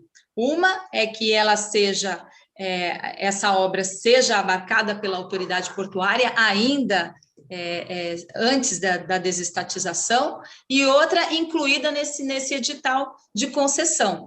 Ainda não estamos pleiteando, um caminho a gente precisa seguir. Faltam recursos, eu vi também o Casemiro falar das contas da autoridade portuária, em torno de 1 bilhão, segundo ele falou. Encaixa, isso mesmo. Que tem em conta ainda, e eu estou lutando. Eu sei que nós já avançamos bastante, que conseguimos até mostrar para a população, através das campanhas que estamos fazendo, das reuniões que estamos participando, vocês também têm um papel fundamental nisso, defender o nosso projeto do túnel. Isso que eu acho que já é um ponto que nós conseguimos vencer.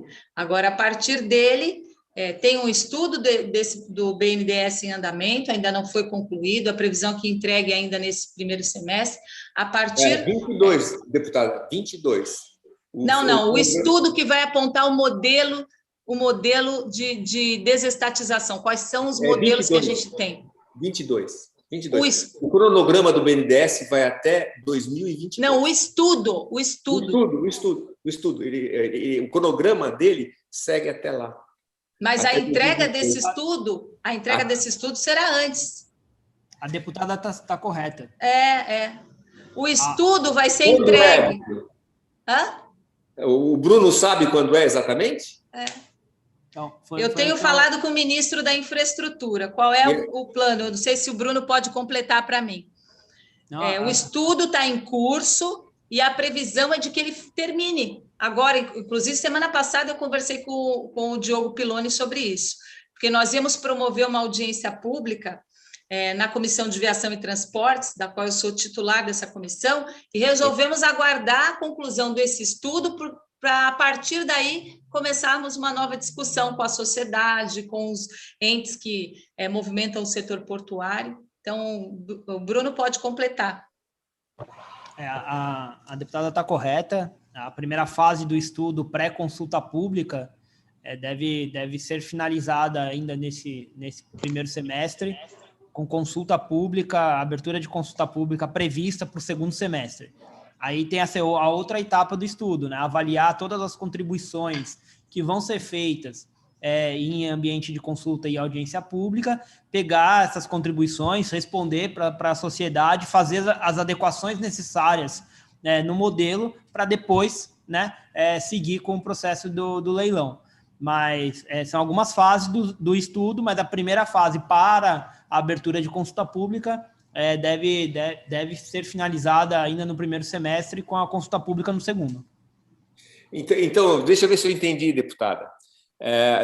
Tem as consultas têm uma parte nacional, uma parte internacional, né? E o fim das consultas nos leva a 2022. Então, nos leva a 2022, a desestatização e o início da obra só poderá ser... a outorga e a contratação de obra só poderá ser feito a partir de 2022, né? Então, quer dizer, a gente pode entrar em consulta, mas a gente só vai conseguir contratar a obra se estiver na mão da autoridade portuária estatal ainda. Estou certo? Sim, acho que sim. Nós temos que lutar contra o tempo e, o mais rápido possível, promover a conclusão desse estudo para que a gente possa pensar nessas alternativas. E o que a senhora acha de levantar a bandeira, de começar fazer essa obra através... Eu tenho levantado as bandeiras do nosso porto, tenho levantado as bandeiras da nossa região. Vocês podem contar comigo para isso. Tenho feito de tudo. Vocês são os técnicos, os especialistas. Eu faço a articulação política e podem ter certeza que eu estou lutando bastante pelo desenvolvimento do nosso porto, pelas melhores práticas, pelos melhores projetos, com transparência. Tenho tido apoio do Fernando Biral, está à frente da SPA, tenho tido apoio e transparência também do Diogo Piloni, até do próprio ministro, mas a gente sabe, é um assunto de 100 anos que a nossa região enfrenta.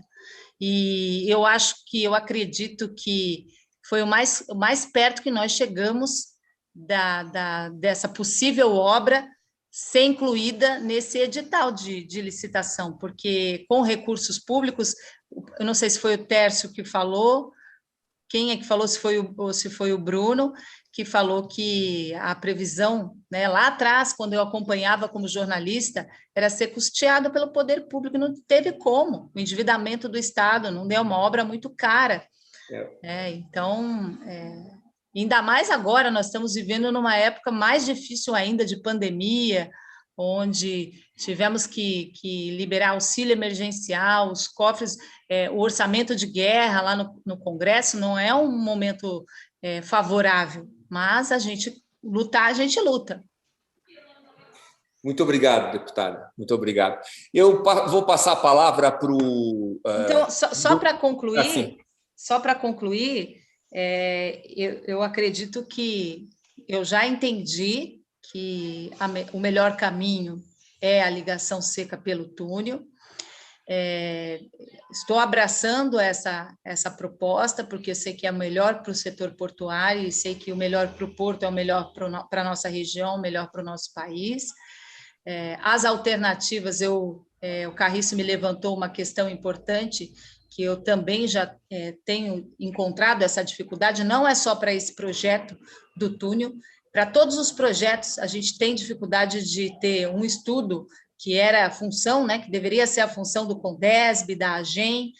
Para vocês terem uma ideia, nem um estudo e um planejamento para a macrodrenagem da nossa região eu tenho. Não tem. Os recursos também foram se esvaindo desses órgãos, eles já não têm o poder que tinham antes, não sei se é também uma postura agora do governo do Estado, mas o CONDESB e a AGEM foram criados para ter autonomia, para fazer esses estudos, tudo isso que foi apontado aí já devia estar pronto até, né? E eu tenho dificuldade com relação a isso. Mas podem contar comigo, senão eu não estaria aqui, estou aqui para somar e pleitear e lutar, não posso resolver tudo, eu também não tenho a chave do cofre, como eu já falei diversas vezes, mas eu tento. Mas tem a chave da palavra, né, deputado? Bom, a minha região eu conheço bem. A nossa região eu conheço bem. Isso é já um grande trunfo que nós temos. Com certeza, com certeza. Agradeço a sua participação. Vou passar a palavra para o Bruno para dar as considerações finais e para todos os demais. Tá? Bruno, por favor. Bom, acho que agradecer novamente a oportunidade, ao espaço que o Porto Gente está abrindo para que a gente possa trazer esse debate, rico debate sobre a ligação seca, né? Sobre esse problema histórico, né? Trazer alguns pontos aqui de algumas das falas que os outros panelistas trouxeram. Eu acho que quando a gente tem um plano A muito bem desenhado e se caso esse plano A correr algum risco de escorregar para um outro governo e a gente já tem esse plano B desenhado, eu acho que isso traz mais segurança para o investidor do que ao contrário, né? A gente tem aqui, nós estamos trabalhando com o plano de desestatização, a inclusão dessa obra no plano de desestatização, pelos diversos motivos que foram falados aqui de recursos e etc. Mas caso isso não se enquadre nesse projeto de desestatização, nós temos o plano B, que é tentar trabalhar isso diretamente pela autoridade portuária. Então, assim, a insegurança do investidor em fazer a doação desse estudo, eu acho que deveria ser mitigada com essas duas opções que nós temos, né? Então, não é que a gente só tem uma bala de prata, não, nós temos aqui duas opções para que esse investimento seja realizado. Sobre o prazo para elaborar os estudos, se a gente pegar como exemplo os estudos a doação dos estudos da construção do canal, né, que foram doados em janeiro de 20, as empresas ali que estavam elaborando os estudos, elas solicitaram ali justificadamente uma prorrogação do prazo de entrega. Então, se vocês quiserem fazer a doação e se esse prazo é de 120 dias, o que não nos parece, porque a gente pesquisou antes, a gente fez consultas sobre a execuibilidade desse pacote de informações em 120 dias, né? Caso isso não seja possível, façam um cadastro, façam o pedido para a elaboração dos estudos e aí justificadamente peça a extensão desse prazo, né? Isso aí não é isso que vai ser o impedimento para a doação e para a elaboração de um estudo completo e que de fato sirva para a gente seguir com essa obra, tá? Então, reforçar aqui o nosso compromisso com esse investimento. Sabemos da importância dos acessos terrestres para o Porto de Santos, é uma ligação direta, né, com a relação porto-cidade, então melhorar as perimetrais melhora, consequentemente, a relação porto-cidade. Fazer uma ferrovia de qualidade ou destinar certas tipologias de carga para a região mais densamente povoada faz com que a gente reduza a movimentação de caminhões nessa região, aumente a circulação de trens, melhora a relação porto-cidade. E aí, para coroar esses investimentos em acesso terrestre, essa ligação seca com o objetivo de melhorar aí a mobilidade urbana. Então, agradeço a participação de todos e continuamos à disposição para quaisquer esclarecimentos adicionais. Obrigado. Obrigado, Bruno. Tércio, por favor, suas considerações finais. Bom, eu só quero agradecer o espaço que foi dado para o tema. É importante que a gente continue batalhando para a viabilização. Acho que todo mundo aqui que está nessa sala e que está nos assistindo realmente quer acreditar em tirar esse túnel do papel e, de fato, a gente transformar a região. Eu acho que eu fico feliz porque esse processo foi um processo que se envolveu a classe política, o empresariado, o poder público concedente, ou seja, o MINFRA se envolveu diretamente com esse processo, a própria equipe da SPA exaustivamente, e toda a comunidade portuária, seja empresas de engenharia, escritórios de advocacia, enfim, para mostrar que essa evolução natural do accountability, né, da interação social e da responsabilidade de cada um aqui nesse palco, né? Eu acho que cada um que tem um papel importante tem que desempenhar ele, né? E essa interação que faz as coisas acontecerem, né? Nós não temos mais um governo paternalista para assumir responsabilidades que podem ser construídas em conjunto. Eu acredito nisso. Obrigado, Magano. Obrigado, Jama. Colegas de painel. Estamos aqui para mais um passo. Obrigado a todos. Legal. Muito obrigado, Tércio.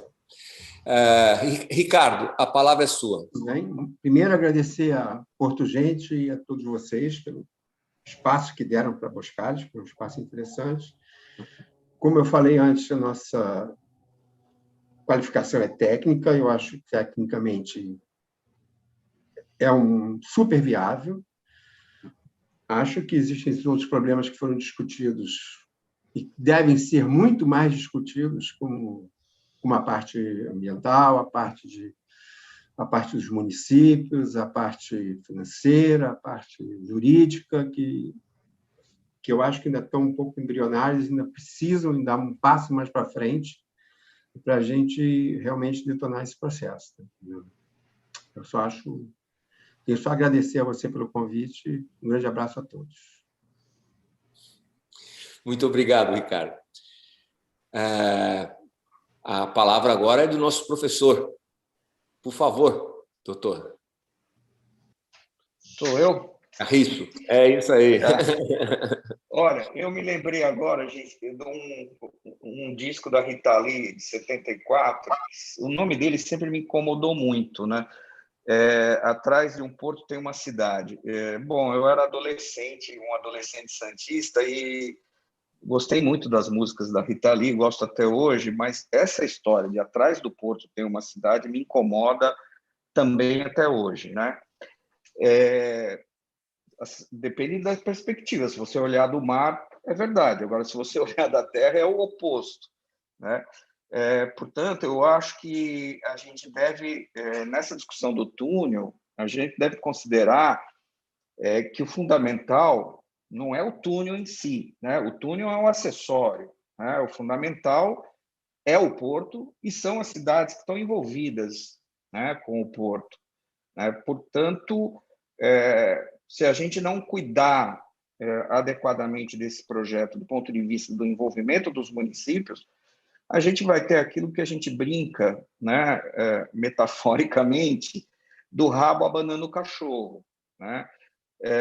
Portanto, assim, eu me recuso a achar natural, né, que a gente vá repetir experiências desastrosas do passado, como aquele exemplo que eu dei da Imigrantes, né, que decepou São Vicente ao meio durante décadas, né?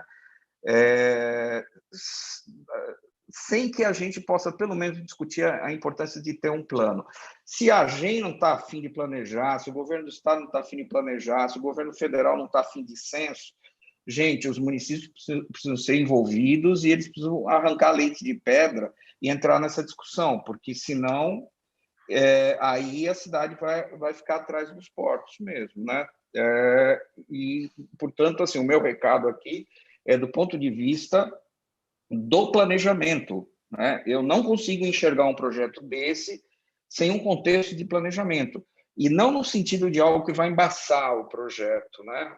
Algo que vai transformar o projeto em algo tão cheio de obstáculos que será inexequível. Ao contrário, um bom plano é para tornar viável o projeto, né? Para discutir com clareza e com firmeza todos os problemas e equacioná-los. Eu acho que esse projeto é bom, né? Ele é o melhor que eu vi nos últimos tempos, mas sem envolver os municípios e sem um plano adequado de mobilidade por trás disso, o rabo vai abanar o cachorro. Um grande abraço a todos e a todas. Deputada, Agora eu vou pedir fazer um pedido especial, né? Eu gostaria que a senhora me auxiliasse fazendo, inclusive, na sua fala final, uma síntese das suas impressões, né? E como que a gente conduz isso daqui para frente. Com praticidade. Eu sou pela praticidade, eu trabalhei minha vida inteira na iniciativa privada, e a gente tem que fazer o melhor diante da realidade que nós temos hoje. E a realidade que nós temos hoje é um plano de desestatização e a possibilidade de incluir essa ligação seca, que é custosa e que há 100 anos a gente pleiteia e não conseguiu, através desse processo.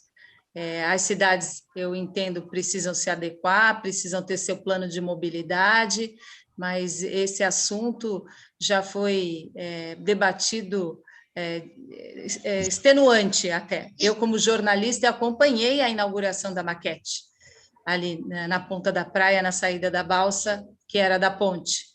Então, eu estou cansada de ver tudo isso. Eu quero ver os recursos serem empregados, eu quero ver o projeto dar certo. E toda vez que a gente fala nessa ligação seca, as pessoas, lá vai a ligação seca de novo. Isso é difícil para quem é aqui da região acompanhar, eu acompanhei como jornalista. Então, o que eu posso fazer, eu estou fazendo como deputada, brigando pela região, falando, até como eu disse, até o presidente já sabe, eu já falei para o presidente, é a chance de toda a região, do maior porto do Brasil, de trazer desenvolvimento para a Baixada Santista, que está a menos de 70 quilômetros de São Paulo. Não é possível que a região até hoje não tenha essa ligação, ele já sabe disso.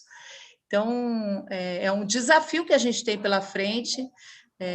Temos que unir esforços. Eu fico incomodada também com a política do não. Não, isso vai apontar problema. Qual é o caminho que a gente tem hoje?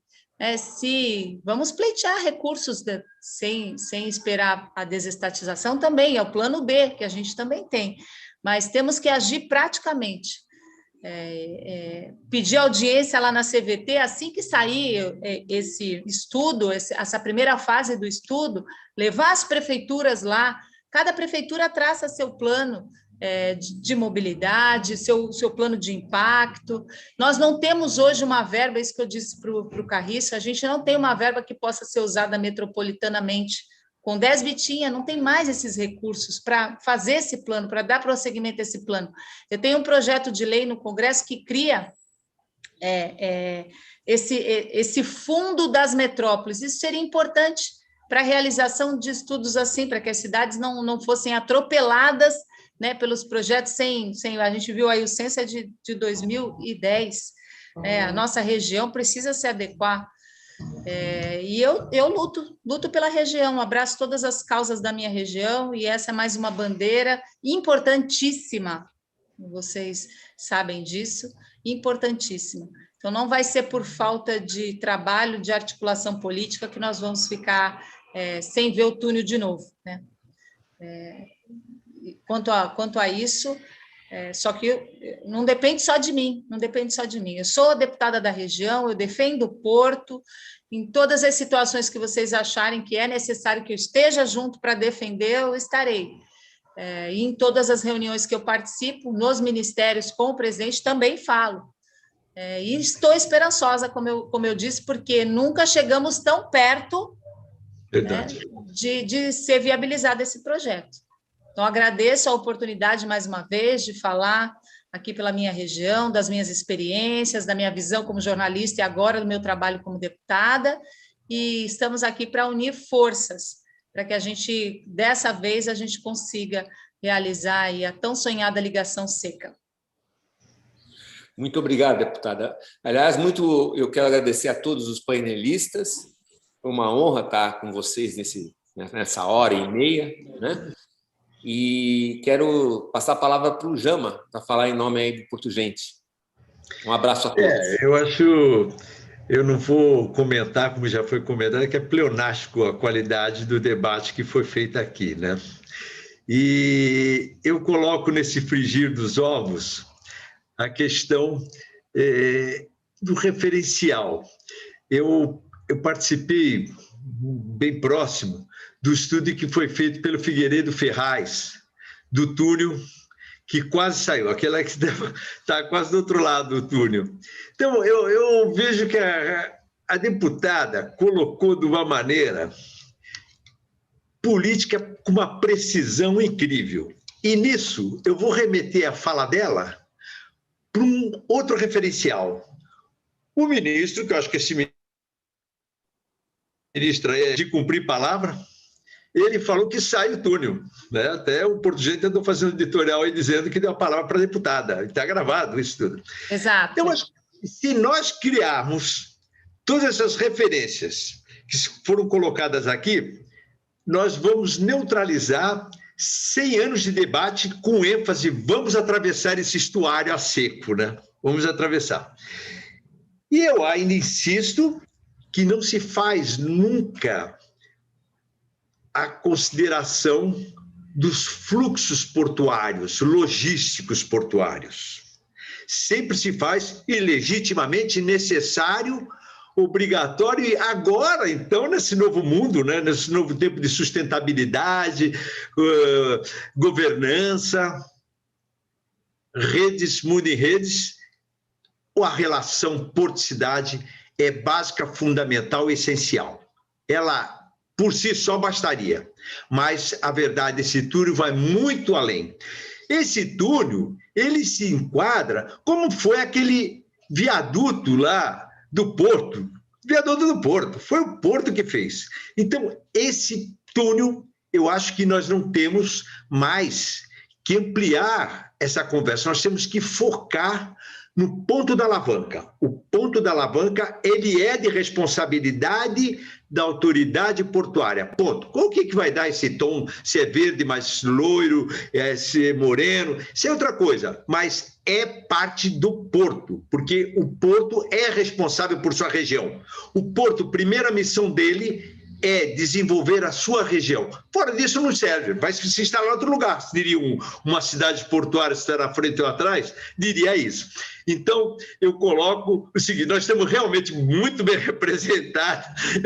A deputada colocou aquela ponte lá do Barreiro, ligando no instantinho. Ele superou todos os quase mimimis e fez a ponte.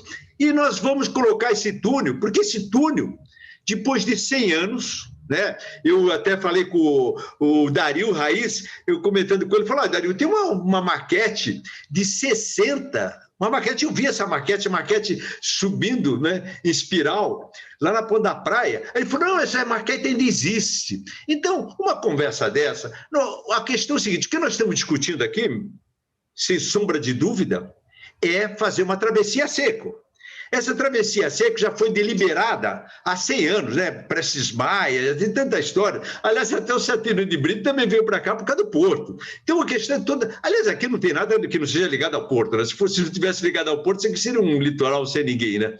Então, hoje, eu digo que esse debate foi muito, muito, muito bom mesmo, porque juntou todas as moléculas que compõem o organismo que tem que decidir, e aí coloco também a colocação do Ricardo, de que, de fato, comparar ponte e túnel, estamos comparando 6 ou meia dúzia, né? Então, não resta outra coisa. Vamos sair, como Heidegger, vamos sair para fazer, né? Vamos fazer o porto. Olha, quero agradecer cada um especialmente, a deputada, professor Carriço, meu amigo Carriço, Tércio, que aliás o Tércio tem uma ligação muito forte comigo, né? O nome do meu filho único, o Daniel também, que largou Portugal para nos dar atenção, Bruno, Ricardo e o Magano, que o Magano é o organizador de todo esse sucesso. Eu queria, então, em homenagem a cada um de nós, né? Pelos entusiasmos que saímos daqui, dar um final com uma salva de palmas. Muito bem, gostei imensamente. Beleza. Obrigado pela presença. Um abraço. Tchau, tchau.